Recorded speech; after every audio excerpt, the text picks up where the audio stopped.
नमस्कार। विश्व समाधान मंच प्यारा उत्तराखंड में आप सबका स्वागत है। आज की सबसे महत्वपूर्ण खबर है पूरे संसार में, जहां एक तरफ अमेरिका, इजराइल मिलकर अरब देश, ईरान और उसके सहयोगी देश पर हमला कर रहे हैं, वहीं ईरान अमेरिका और इजराइल के सहयोगी देशों पर जहां उनके सैन्य ठिकाने हैं वहां हमला कर रहा है। उससे पूरे संसार में ईंधन और तेल इत्यादि की, गैस इत्यादि की खतरनाक समस्या पैदा हो गई। पूरे संसार की अर्थव्यवस्था खतरे में पड़ गई। यहाँ तक दूसरी तरफ अमेरिका का सहयोगी नाटो ने रूस के खिलाफ एक अभियान चला रखा है, यूक्रेन को उकसा कर कि उसे नाटो को सदस्य बनाएंगे। वो सोवियत परिवार का सदस्य और रूस के खिलाफ, रूस को तबाह करने के लिए बना हुआ जो नाटो संगठन है, वो सोवियत परिवार के रूस के सहयोगी रहे देश को जब अपना सदस्य बनाने के लिए उसे रूस के खिलाफ उकसाने का काम किया, तो रूस ने अपने आत्मसम्मान और अपने देश की प्रभुसत्ता की रक्षा के लिए यूक्रेन पर पिछले कई सालों से हमला कर रखा है। यूक्रेन ने भी मुंहतोड़ जवाब दे रखा है, जिसमें नाटो सदस्य, खासकर यूरोप देश, पहले अमेरिका इत्यादि देशों के सहयोग से जो लड़ाई चल रही थी, रूस ने पूर्व नाटो के सहयोग से चल रहे इस लड़ाई में यूक्रेन को तहस नहस कर रखा है। परंतु उस युद्ध के छींटे रूस पे भी पड़े। वहीं अमेरिका की चौधराहट चलते हुए वो अमेरिका ये कह रहा है कि रूस से तेल इत्यादि का आयात करने वाले, शस्त्र इत्यादि का आयात करने वाले देशों पर हम 100% टैक्स लगाएंगे। उसमें भारत, चीन सहित 5 देश हैं। वहीं ईरान से भी किसी प्रकार का व्यापारिक संबंध करने के लिए प्रतिबंध। इन देशों से पूरे देश, विश्व की अर्थव्यवस्था इस समय संसार में 8.5 अरब लोग रहते हैं, उनका जीना दुश्वार हो रखा है। 193 संयुक्त राष्ट्र संघ के चार्टर्ड और दो सदस्य और 195 देशों के लोगों का जीवन दुश्वार कर रखा है अमेरिका ने अपने वर्चस्व के लिए।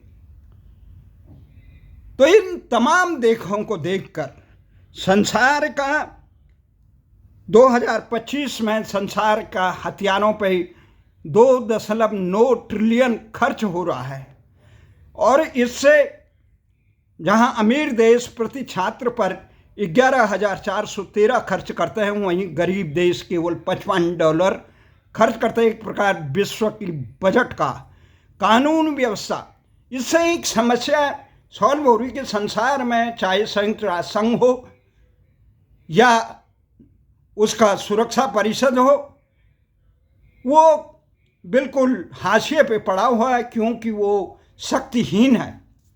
इन तमाम स्थितियों को देख के ये लगता है कि विश्व में एक मजबूत सरकार होनी चाहिए, दिशावान सरकार होनी चाहिए, जो संसार के तमाम इस प्रकार के भ्रष्ट जो देश हैं, जो अपने निहित स्वार्थ, जो शिक्षा, चिकित्सा, रोजगार, न्याय और समानता और अंकुश लगाने, कुशासन पर अंकुश लगाने की प्रवृत्ति से निवृत्त हो रखा है, जो दूर हो रखा है।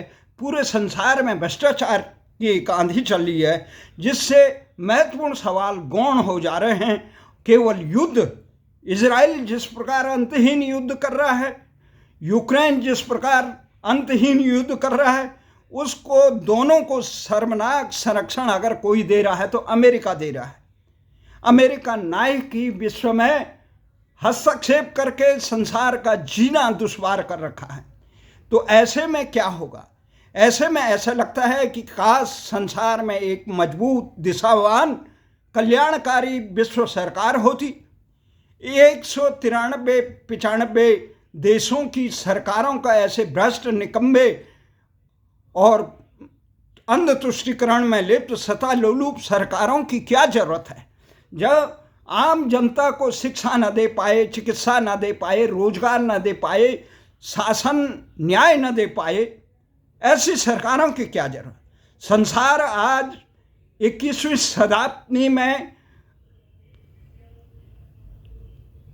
कुछ विकास की कुचालें भर रहा है, वहीं दूसरी तरफ ये भ्रष्टाचार, ये अतिक्रमण, ये तुष्टिकरण और वर्चस्ववाद से पूरी मानवता त्रस्त है।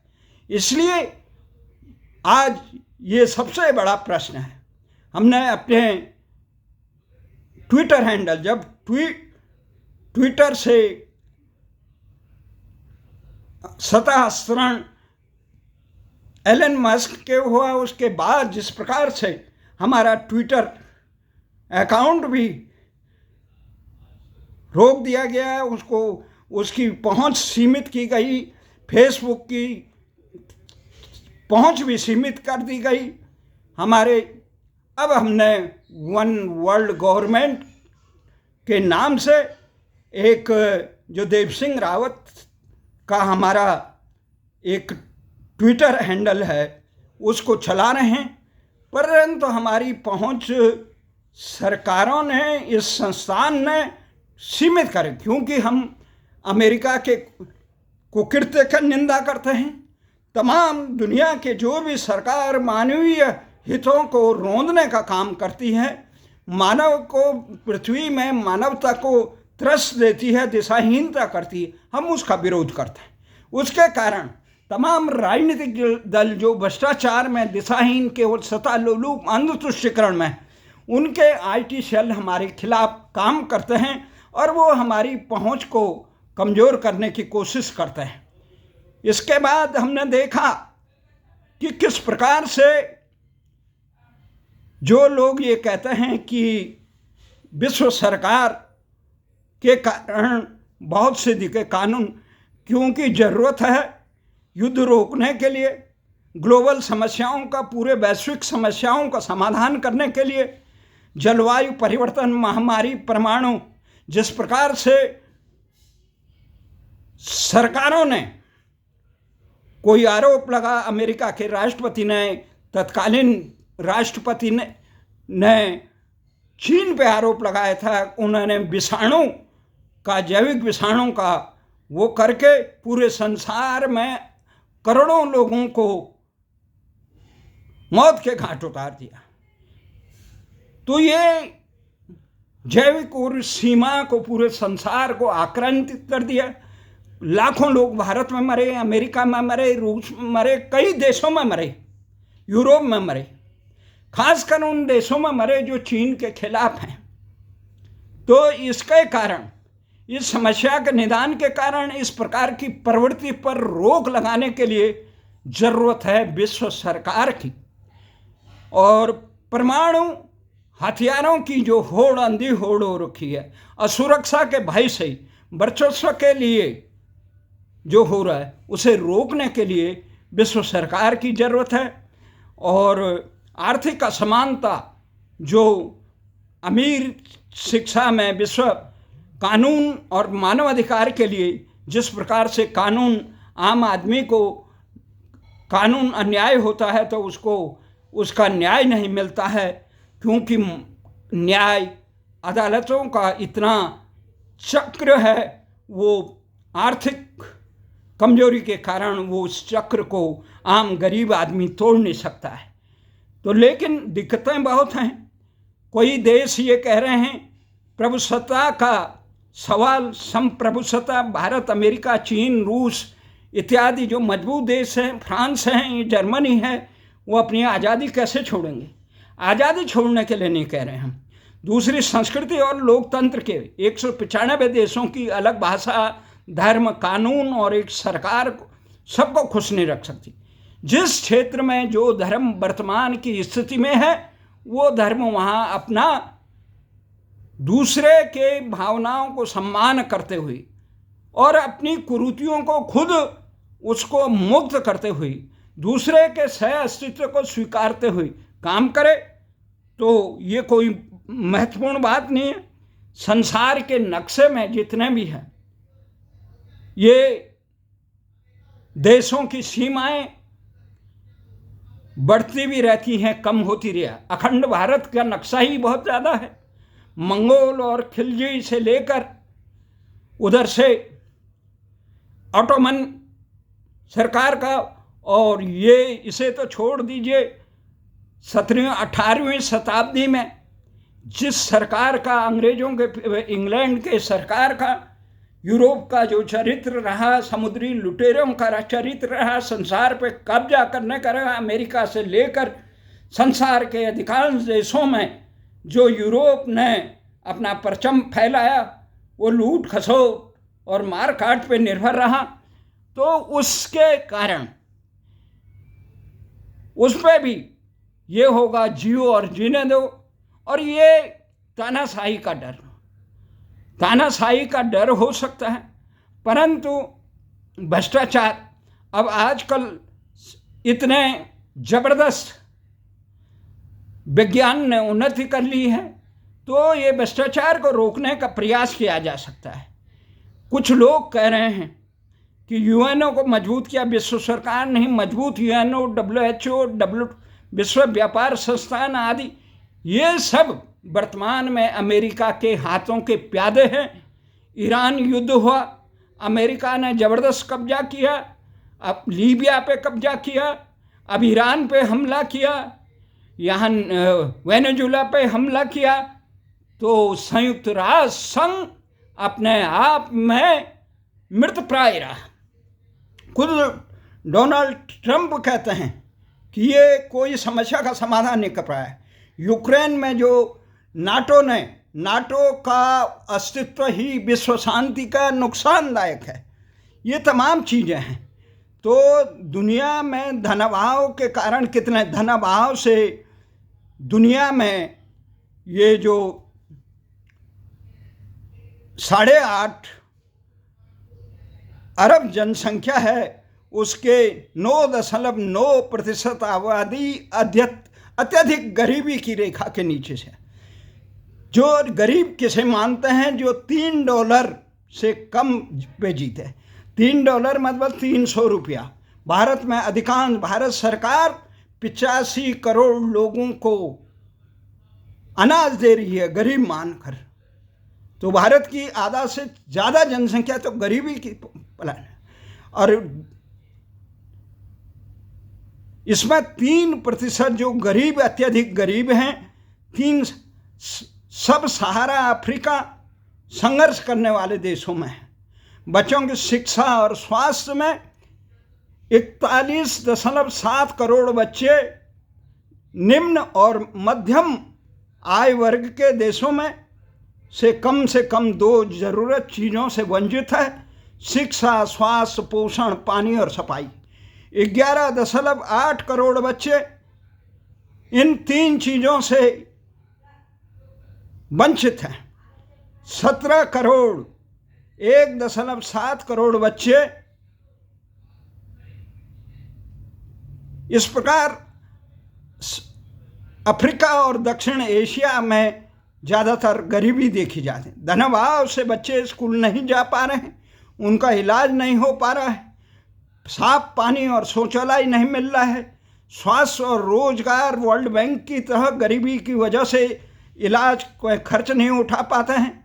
अमेरिका में भी 11.8% लोग पैसों की वजह से चिकित्सक के पास नहीं जाते। तो भारत की स्थिति क्या है? भले ही आंकड़ों में सबको स्वास्थ्य और कई प्रकार की योजनाएं बनी हैं, पर अधिकांश लोग इन योजनाओं से दूर हैं। बेरोजगारी की स्थिति 16.5% लोगों काम के घंटे कम होने या नौकरी पे जाना बताते हैं। खेती, सफाई, खाने की सर्विस सबसे ज़्यादा प्रभावित है। न्याय के लिए अधिकांश लोग वंचित हैं। सीधे शब्दों में 80 करोड़ से अधिक लोग रोज $3 से कम पर जीते हैं। उनके लिए शिक्षा, अस्पताल, अच्छा काम सोचना भी मुश्किल है।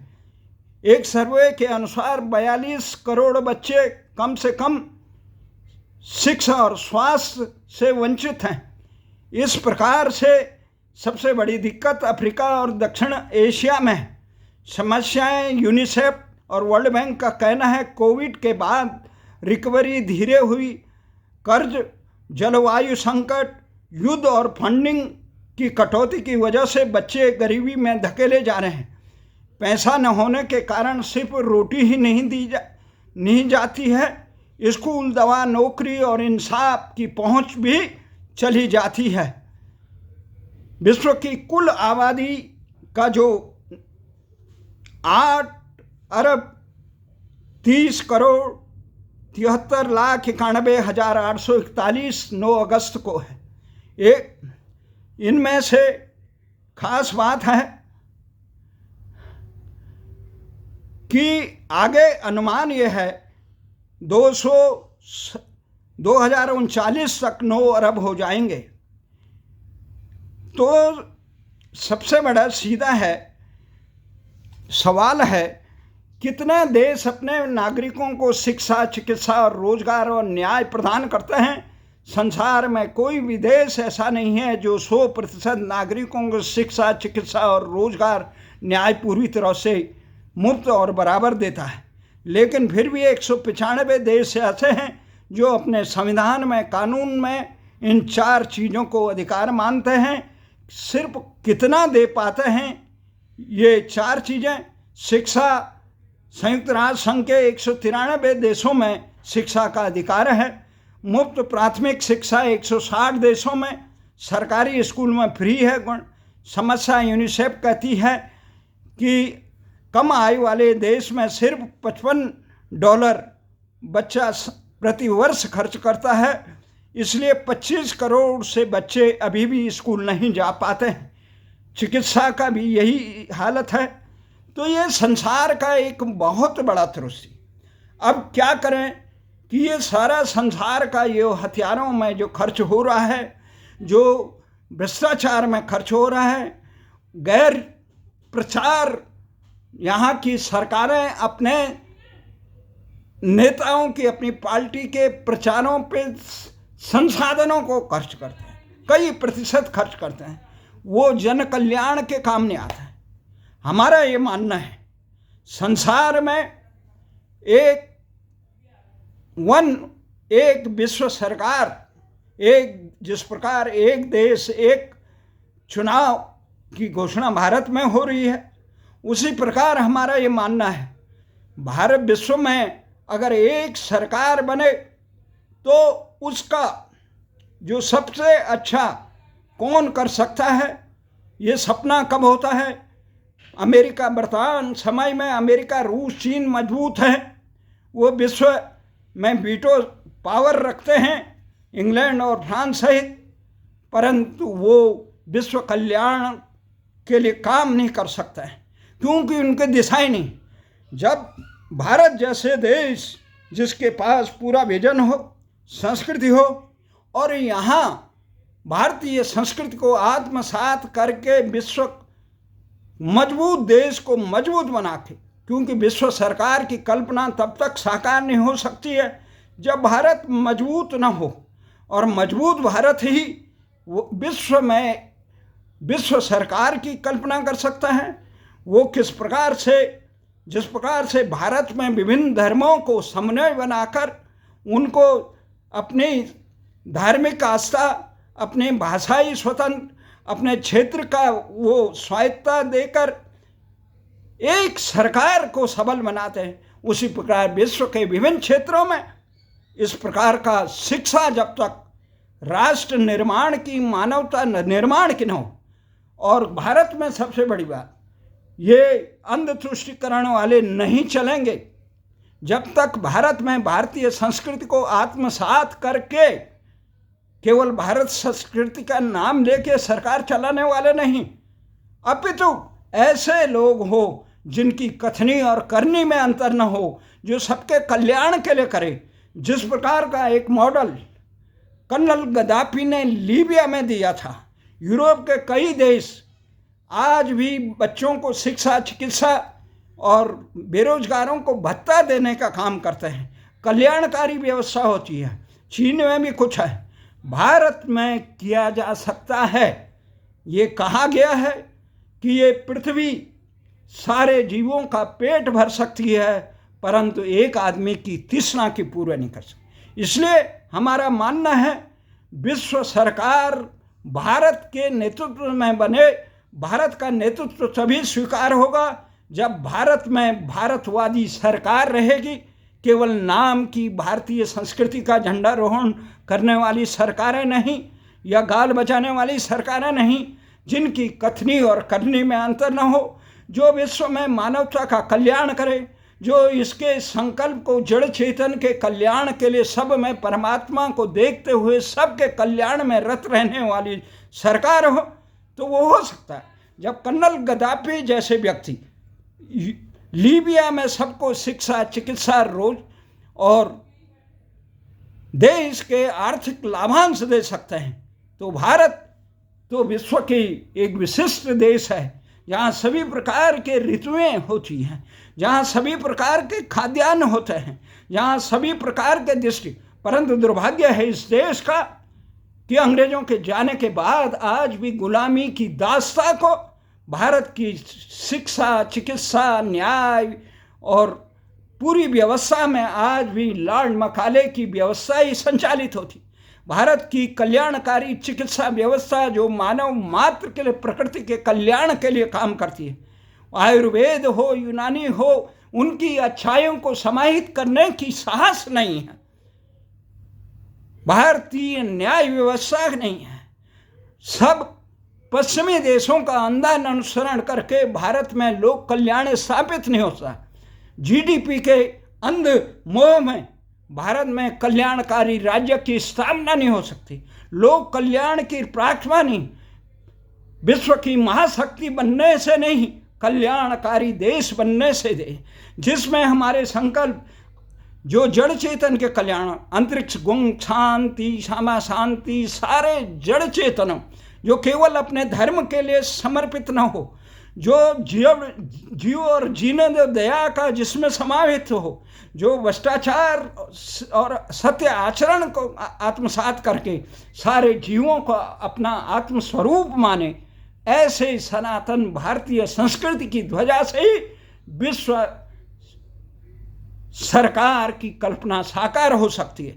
परंतु देशों में या भारत में भी देखा जा रहा है, अधिकांश देशों में जो घुसपैठ हो रहे हैं, केवल धार्मिक अपने धर्म का परचम सारे संसार में लहराने के लिए जो काम पश्चिमी देशों ने, खाड़ी देशों ने किया, वहाँ से घुसपैठ, जिस प्रकार से स्पेन में इस समय घुसपैठ हुई, जिस प्रकार से कई देशों में राष्ट्रांतरण कर दिया गया घुसपैठ से, जनसंख्या को बदलाव का काम कर दिया गया घुसपैठ से, संस्कृति और देश की संस्कृति मिटाने का काम किया गया, वो नहीं चलेगा। क्योंकि बहुत मजबूती से सारे सबके कल्याण में समर्पित संस्कृति को आत्मसात करने का काम करना, पर सबके कल्याण के लिए हो।